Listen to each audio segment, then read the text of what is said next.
Station 4, the Blessed Mother. How can we talk of holiness without mentioning Mary?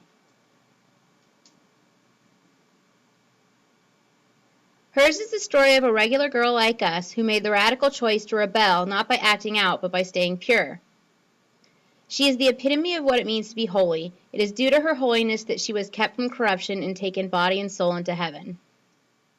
Listen to Father Barron tell the story of Mary's appearance to St. Bernadette at Lourdes.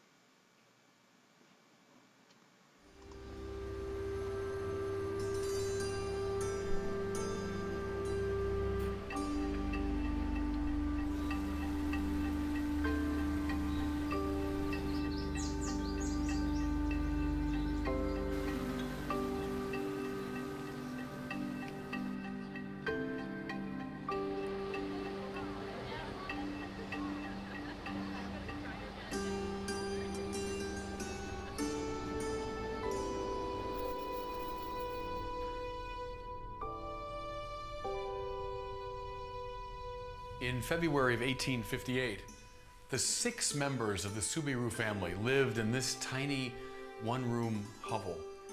It was called Le Cachot because it was a converted prison. The city officials of Lourdes evidently felt that the conditions here were too harsh and primitive for the prisoners. Really, it was little more than a cave.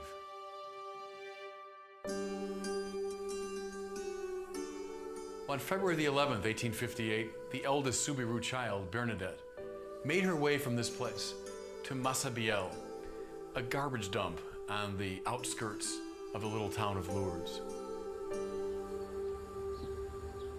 She had come there with one of her sisters and a friend to look for wood with which to heat her family's home.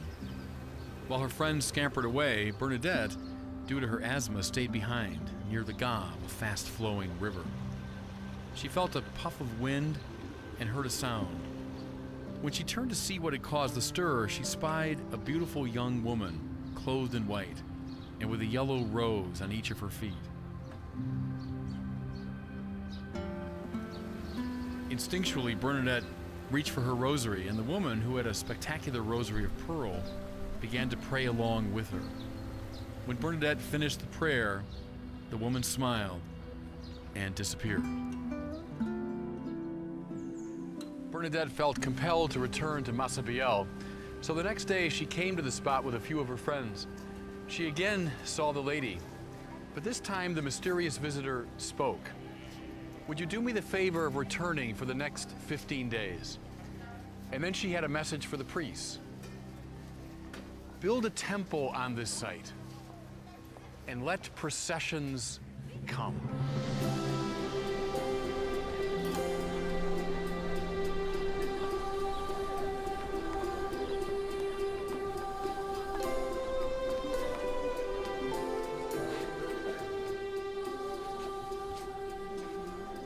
When Bernadette brought this message to the parish priest, Father Parimal, she was sharply rebuked. Yet she continued, despite mockery and official opposition, to come. On one of her visits, the lady asked her to dig into the ground and find a spring. When she did so, people thought that she had lost her mind. But in time, water indeed flowed from the spot, and eventually a severely crippled young boy was cured after bathing in it.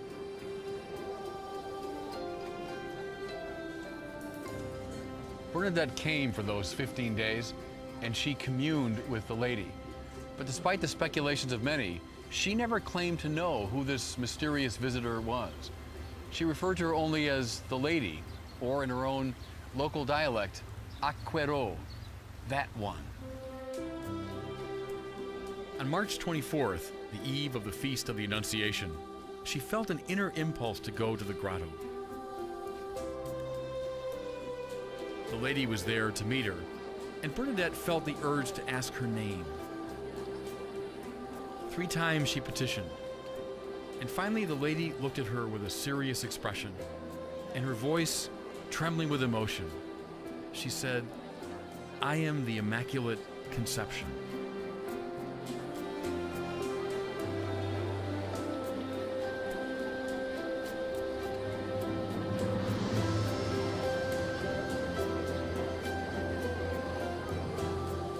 How wonderful and typical that Mary should appear to such a poor and humble soul.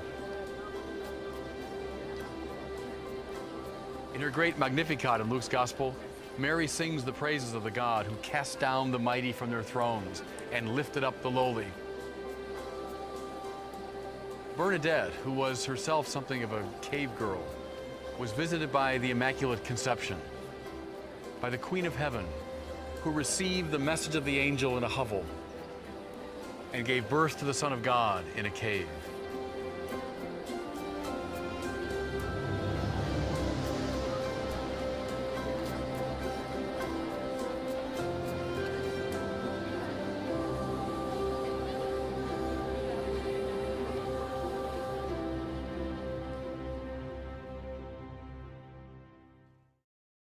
Go to Socrative and enter room number 645238. Put your family name in period, answer all the Station 4 questions as a family, answer only the Station 4 questions, and go to the next station on your map.